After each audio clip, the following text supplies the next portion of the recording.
بسم اللہ الرحمن الرحیم۔ السلام علیکم۔ سورہ اخلاص کا شان نزول یہ ہے کہ کفار نے رسول اللہ صلی اللہ علیہ وآلہ وسلم سے اللہ رب العزت کے متعلق طرح طرح کے سوال کیے۔ کوئی کہتا تھا کہ اللہ تعالیٰ کا نسب کیا ہے، کوئی کہتا تھا کہ وہ سونے کا ہے یا چاندی کا ہے یا لوہے کا ہے یا لکڑی کا ہے، کس چیز کا ہے، اسے کسی نے دیکھا ہے، کسی نے کہا وہ کیا کھاتا ہے، کسی نے کہا وہ کیا پیتا ہے، ربوبیت اس نے کس سے ورثے میں پائی اور اس کا کون وارث ہوگا۔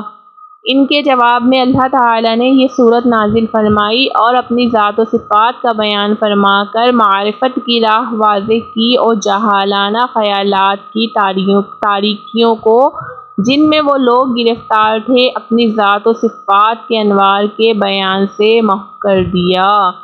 سورہ اخلاص کے مضامین۔ اس صورت میں اسلام کے سب سے اہم عقیدے اللہ تعالیٰ کی وحدانیت کو بیان کیا گیا ہے، نیز اللہ تعالیٰ کے صفات کمال کے ساتھ متصف ہونے کا ذکر اور عیسائیوں اور مشرکوں کا رد کیا گیا ہے۔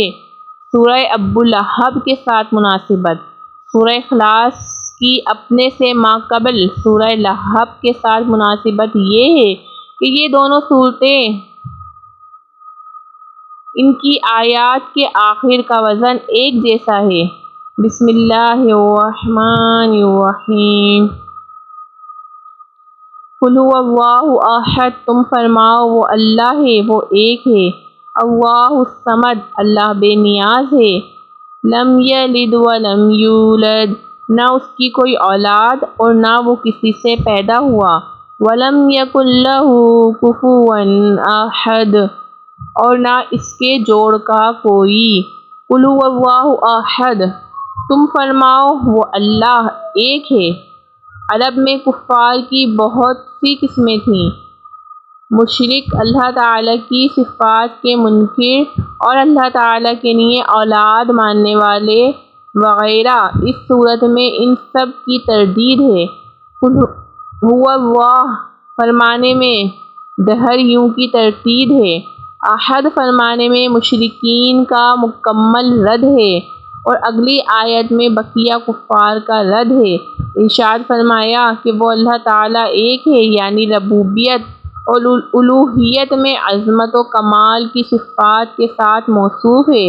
اس کی نہ کوئی مثل ہے، نہ نظیر اور نہ شبیہ، اس کا کوئی شریک نہیں۔ اللہ الصمد، اللہ بے نیاز ہے۔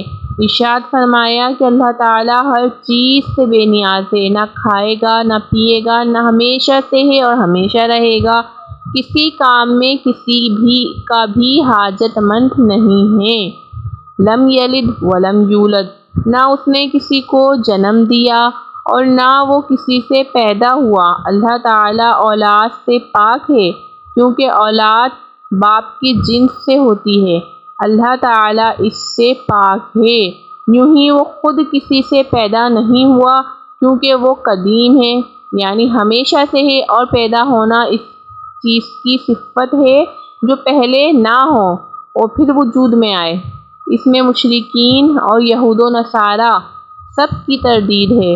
مشرکین فرشتوں کو اللہ تعالیٰ کی لڑکیاں کہتے تھے، یہودی حضرت عزیر علیہ السلام کو، جبکہ عیسائی حضرت عیسیٰ علیہ السلام کو خدا کا بیٹا مانتے تھے۔ ولم یکن لہ کفوا احد، اور کوئی اس کے برابر نہیں، یعنی نہ ذات میں نہ صفات میں، کیونکہ وہ واجب ہے، خالق ہے، باقی سب ممکن، مخلوق اور حادث ہیں۔ اس کی صفات ذاتی قدیم غیر محدود ہے، جبکہ مخلوق کی صفات عطائی حادث اور محدود ہیں۔